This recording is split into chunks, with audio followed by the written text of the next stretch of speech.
There is perhaps no personal stronger relationship nor greater love than that between a Texan and their favorite college football program, or so everyone thinks. On June 13th, 2024, a Texas appellate court dismissed an appeal for breach of the Texas A&M's permanently endowed donors of the 12th Man Foundation for fiduciary duty and good faith and fair dealing. In so ruling, the court found there is no special relationship giving rise to a fiduciary obligation between a group of endowed football program donors and the Texas A&M Foundation that the law would recognize in this case. Now, to some, the number 12 means a dozen. To others, it could signify the start of an afternoon. But to students of Texas A&M University and fans of the Aggies, it's much more than a number, it's a way of life. It's a symbol of A&M's deep connection to its football team as well as its community.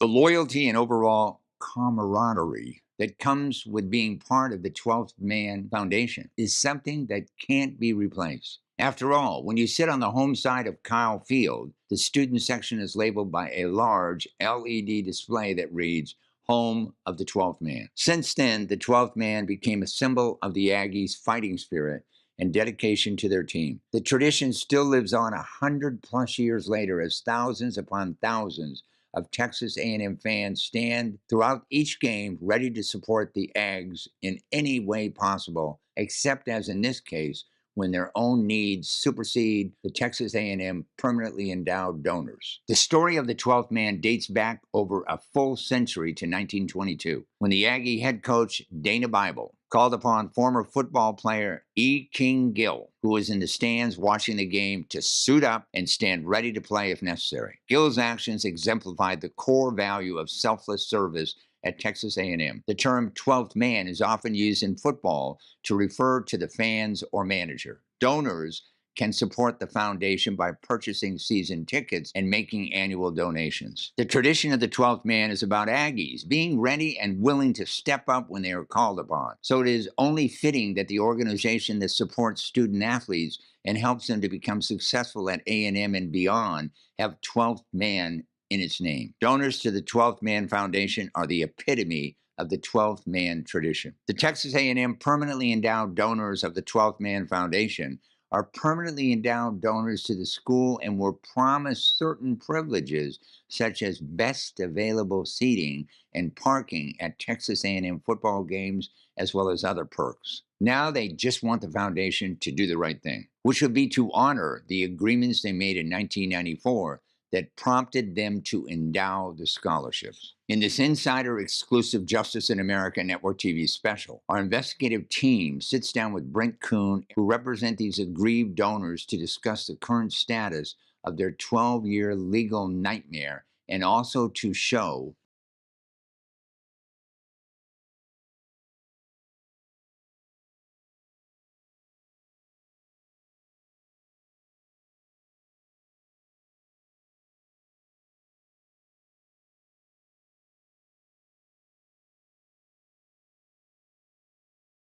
the takeaway. While donors' loyal commitment to core values of respect, excellence, leadership, loyalty, integrity, and selfless service did not support a legal fiduciary duty in this case in the appellate court, it remains to be seen in the second half of this litigation how the lower court will rule on claims that the foundation breached certain oral or written agreements with the donors. In these billion-dollar sports arenas, the biggest question that remains is who will earn the best seats at Kyle Field? The donors who love the Aggies first, or the new generation of fans who helped fund the rebuilt stadium? This January 2025 CNBC ranking of the top college sport programs show the obvious: greed. This is the Insider Exclusive, live from Houston, Texas.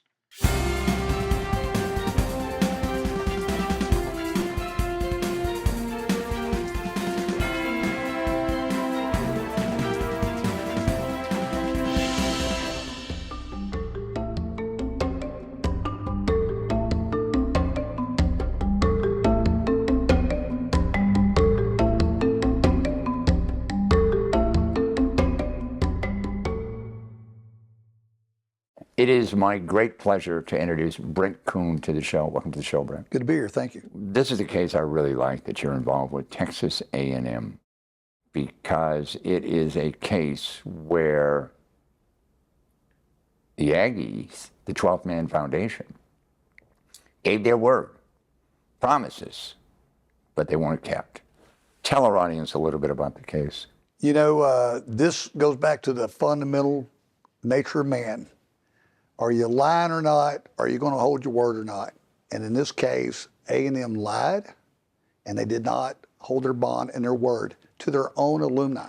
And these are the people that have forked over lots of money when Texas A&M needed it, right? One is, all these universities are always saying they need money, but what the real driver is, good or bad, is sports.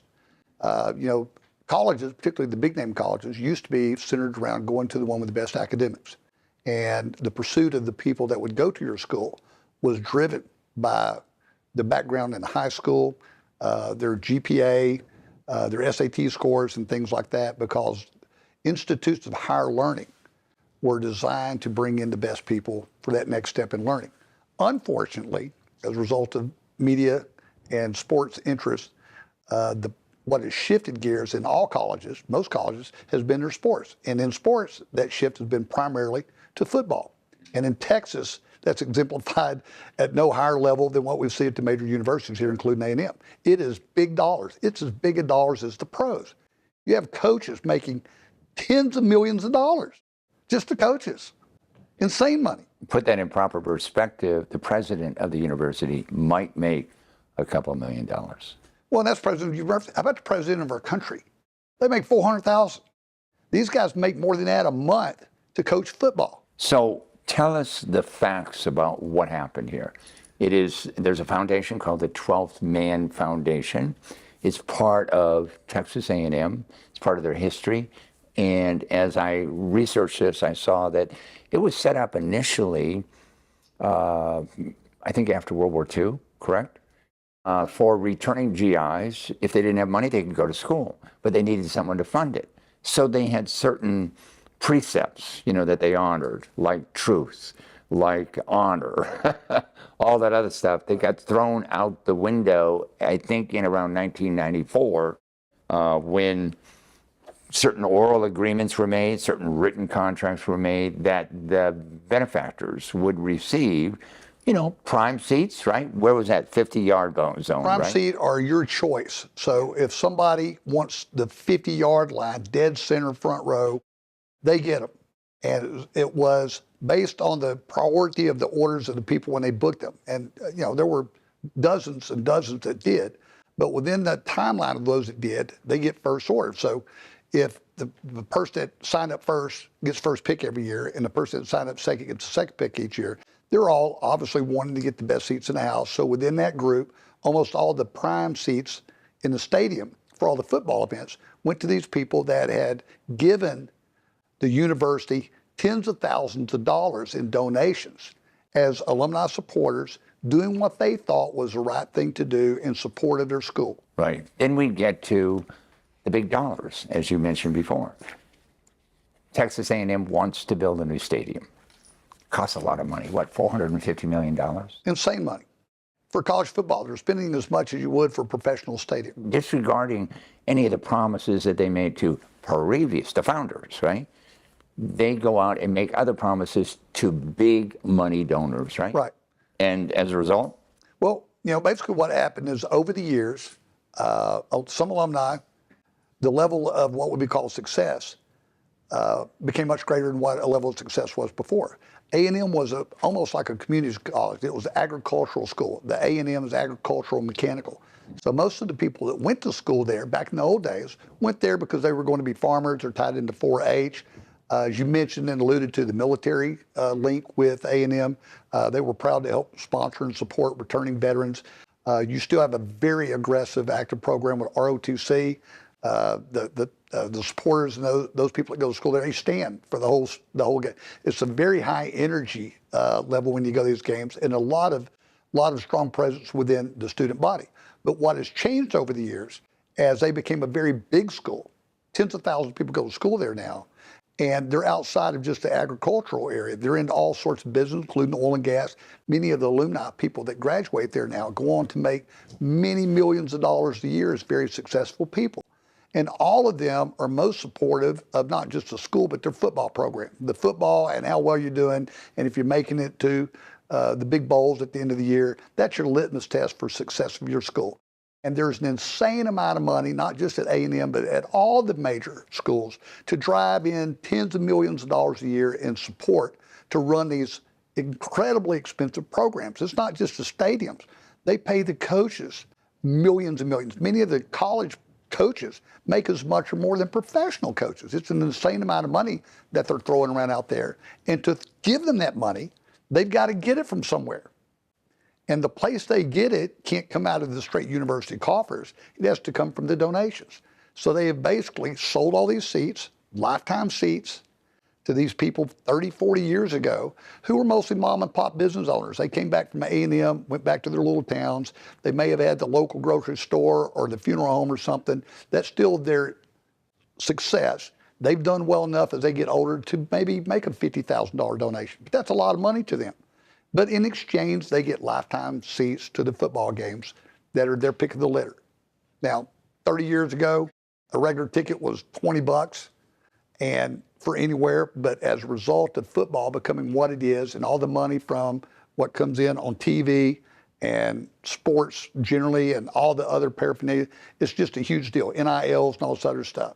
So they've decided to resell those seats they've already sold to somebody 30 years ago. They decided to just resell them to people with more money. Yeah, and I want to hone in on that, to resell seats that have already been sold to other people. Yeah.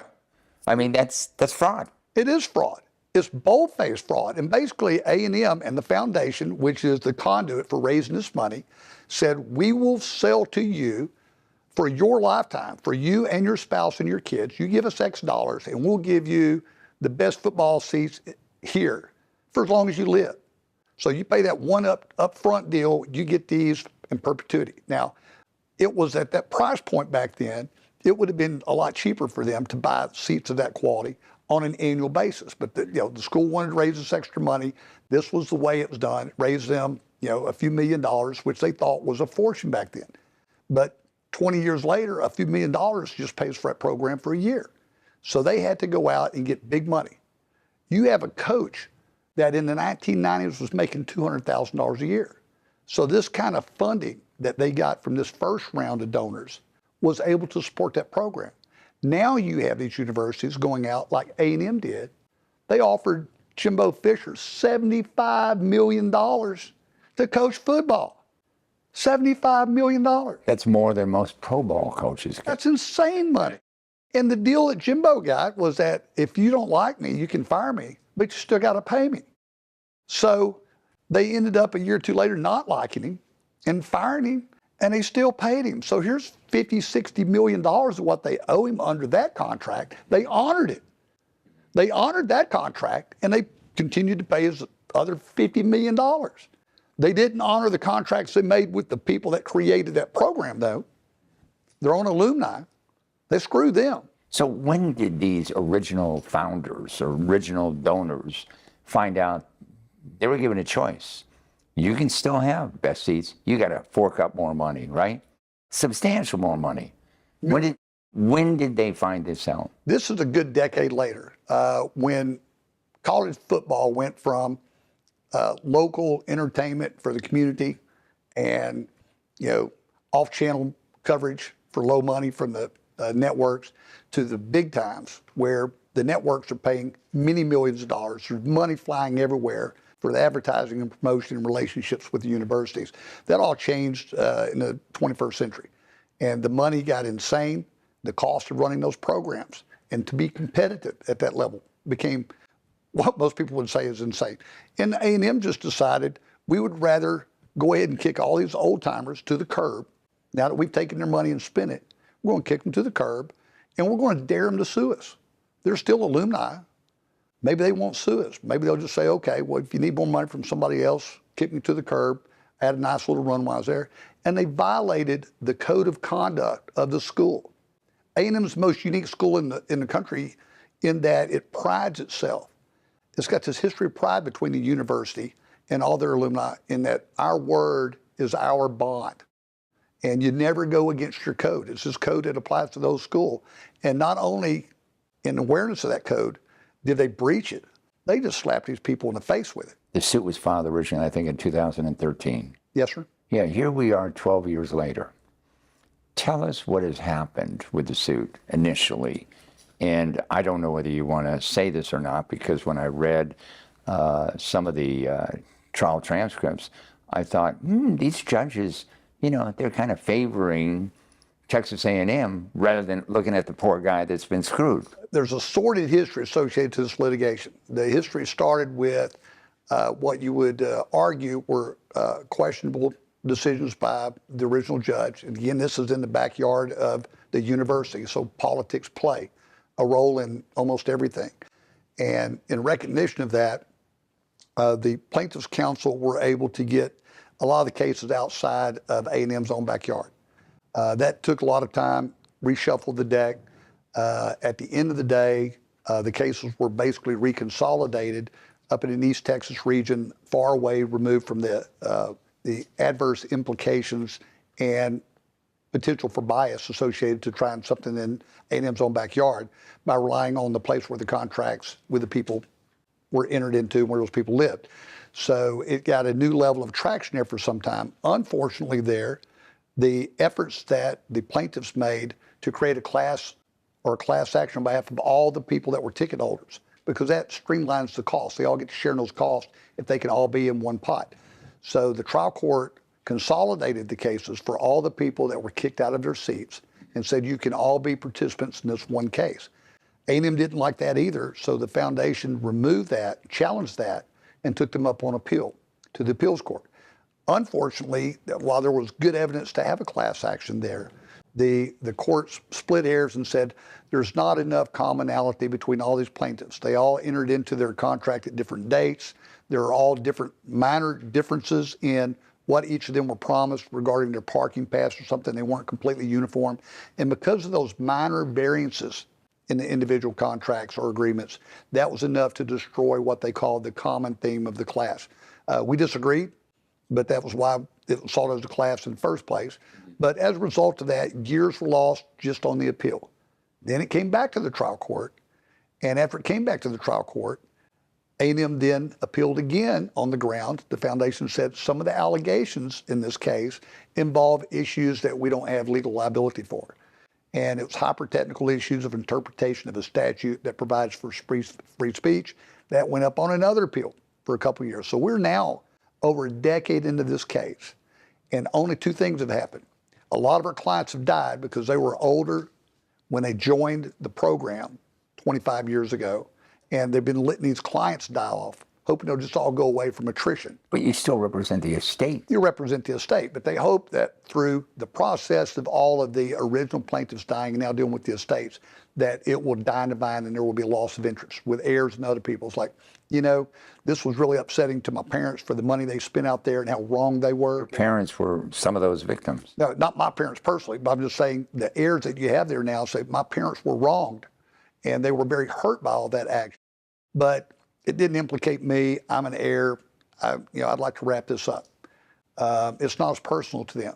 So A&M knows that. The foundation knows that. And so it's that war of attrition that happens in every kind of case. The longer they can drag it out, the less energy is in the case from the plaintiff side, just because they wear out and they get exhausted. And at that point, they either give up or they take some token payment to going down the road. What you need when that happens is you need the stamina and strength of your lawyers to keep you going, keep you motivated, and to remind them that even if their parent passed away, this is to still get them justice. Right. What do the endowed donors really want? The endowed donors want one of two things. A, why don't you give us our seats back? We got a contract. On the 50-yard line. Why don't you let us pick our seats back and go sit where we're that's number one. For those that everybody in the family has now passed away, which is in some circumstances applicable, it's like, how much were those seats worth for all the years you stole them from us? Because you sold them to somebody else. Right. So when you sold my tickets, after I bought them. And you've now sold them to somebody else that's just got more money. You sold my seats. So how much did you sell them for? Because that money belongs to me. Thank you for selling my seats. I didn't ask you to sell my seats, but you did anyway. But I'm presuming you sold them for a lot more than I paid for them. So that's a scalper rate, but I get that, not you. And that's that difference in value. Now, what we don't know yet, who were these people that bought these seats? Because the guys that bought these seats are all wealthy, wealthy people. Most of them are all members of the foundation. Most of them are multi-millionaires. And most of them probably know that the seats they got belong to these other people that got kicked to the curb. And I want to know who that who's list is every year. And it varies every year because each year the foundation doles these out to a different set of mega donors. And I want to know, when you got these tickets as a mega donor, were you aware of this litigation? Because it's very well publicized. Did you go ahead and take this blood money tickets anyway? Have you been able to find this out? No. We haven't been able to conduct that discovery. We've been in a holding pen for a decade because we're always on appeal. It may be billionaires. It may be former governors. It may be who knows what. But there's a lot of people that are very prominent that are tied to A&M and to the foundation, and they are sitting in my clients' football seats. Sure. They're not saying, hey, I bought your tickets back for you. Come on in. I'm rich and you're not, but I bought your seats back for you, and I'm giving them back to you. There's none of that going on. It's like, I got your seats, go pound sand. How do you see this case being resolved? It's still in litigation, right? Still in litigation, and you never know how it's going to be resolved. But my recommendations, if our facts, I'd say it this way. If we can get to trial, their damages are what somebody else has been paying for each of those seats every year in the past. And if they don't give them their seats back at the trial, it will be for the amount that they would most likely be paying for every year in the future, which could be tens of millions. The donors that are giving them this money that get these seats, they're not really paying just for, that's what the value of that seat is. Nobody's going to, you can't list a seat to sit there for $5 million a year. But you have people that are probably paying that for the privilege of sitting there, just for the status. And that status for that seat means that much. And that seat doesn't belong to them. And it doesn't belong to the foundation. It belongs to the person they sold it to. And they're not letting them have it. So either let my people go sit in those seats that they paid for 30 years ago, or not give them their money back, which is what they want to do. So we'll just give you your money back. That's not how these deals work. If you breach the contract, it's not what you paid, it's what it's worth. And we want what it's worth. Please elaborate on, you mentioned to me, they bought these tickets for life. How does it actually read? The basic agreement between the foundation and all of the donors, this thing that's in common with the written and oral representations, and how they honored the ticket purchases in the past, was that they get the ticket. And there's a lot of other perks that come with us. We're just talking about the football seats, but they get their football seats of their choice each year. They get to pick the seats. I want the 50-yard line, even if they want the 40 or something for whatever reason. They get their pick each year, and that applies to everybody they bought the ticket for. So if they bought 4, it's like it's for me and my wife, my 2 kids, that stays with all 4 of them until they die. Now, it's not something you pass on.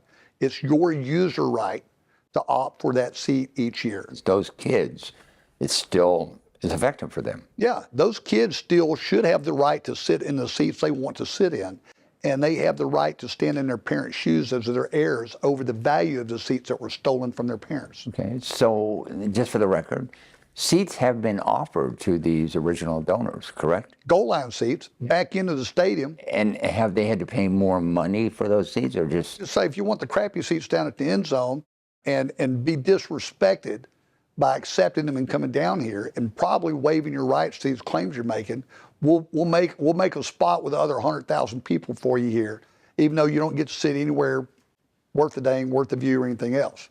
And it's insulting. Who would want to go to an A&M game after they had ripped your soul out, taken a major part of whatever your retirement fund was from your small business, and inducing you to this? Most of these people were mom and pop business owners.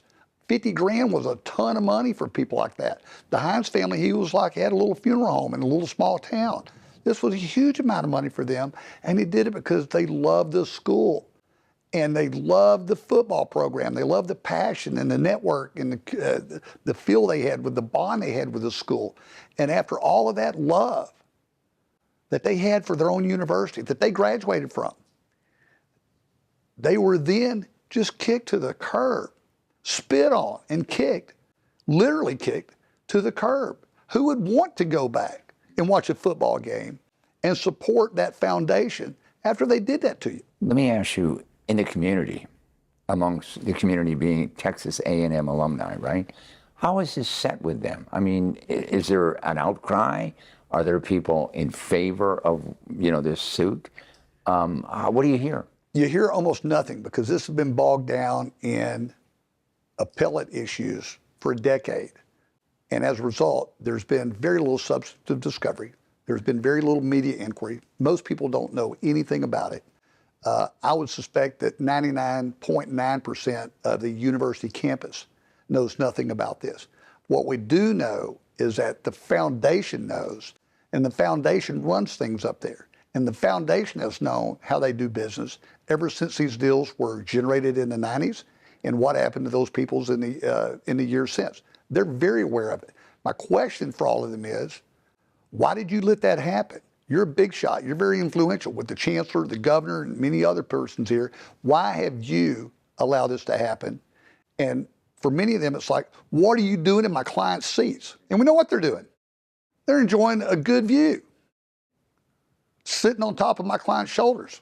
What is the next step here? What's happening legally?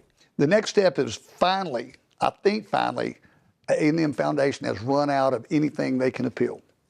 So that means we're now going to be in a trial court doing trial court work, which means we can go take depositions, we can order discovery, documents and other things to be produced, and that's when hopefully all hell will break loose. Right, it's taken this long to do that, huh? It's taken 13 years just to get to this point. Wow, it's just like every one of the precepts that the foundation expounds and supposedly believes in has been violated, hasn't it?